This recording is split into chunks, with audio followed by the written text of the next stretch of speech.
therapist Kristen Jacobson.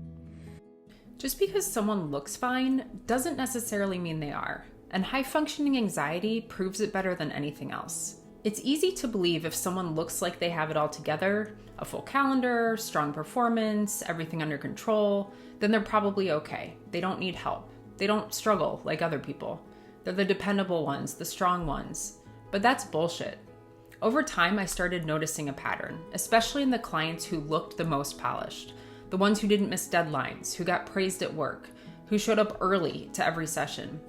Turns out some of those people were carrying more anxiety than anyone else in the room, and they didn't even know it.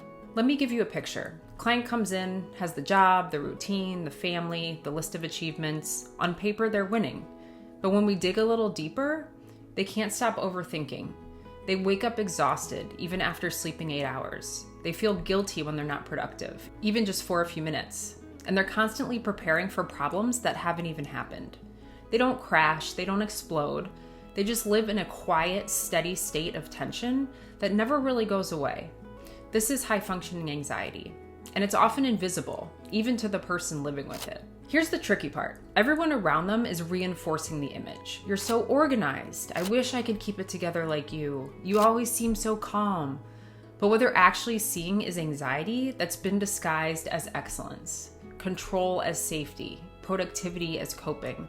The world keeps rewarding it, and that praise becomes a trap, because the more you're rewarded for looking fine, the harder it is to admit when you're not.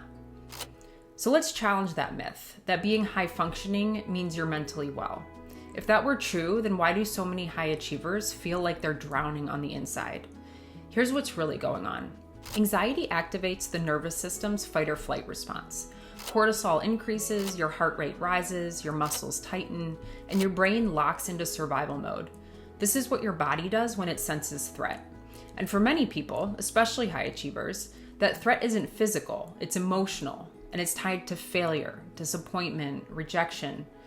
Often those responses get wired into the system during childhood. A critical parent, an unpredictable home, a pressure to perform. So over time they learn, if I stay ahead, I feel safe. And that becomes their default setting. Once I started seeing this pattern, not just in myself, not just in one client, but across hundreds, I realized something big. We've confused output with well-being. We've been sold the idea that if you're functioning at a high level, you must be okay.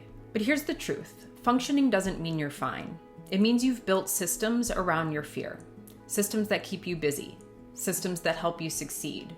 But also systems that bury the stress signals until they explode in other ways, like through insomnia or migraines or digestive issues or chronic tension or burnout. It's not your fault. In fact, many of these patterns get wired before you even realize what they are, which is exactly why I wrote my book, Unpacked. Unpacked comes out September 16th, 2025, and I wrote it for exactly this kind of person.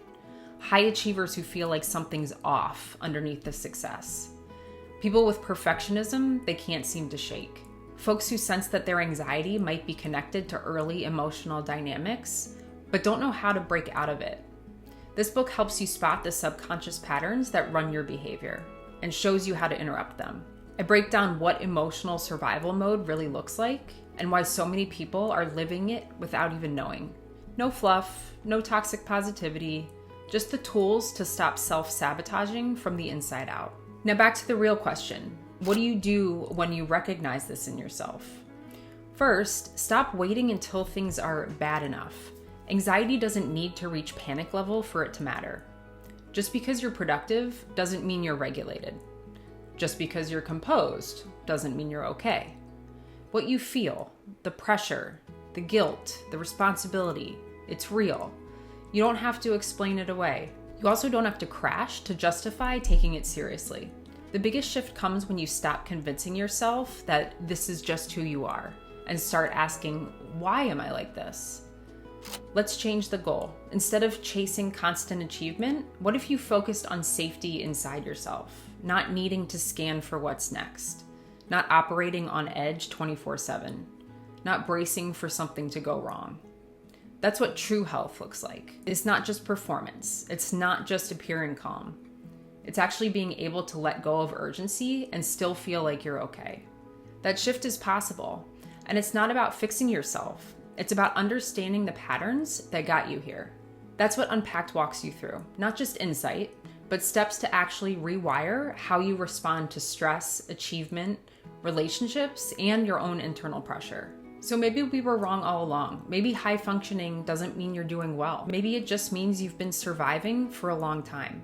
But here's the good news. Once you're aware of it, you can start changing it. And if you want support doing that, I'd love for you to check out Unpacked when it drops September 16th. Hit subscribe if this resonated. Drop a comment or question if you've lived this too. You don't need to fix everything overnight. You just need to stop pretending you're fine when you're not. That's where it starts. I'll see you in the next one.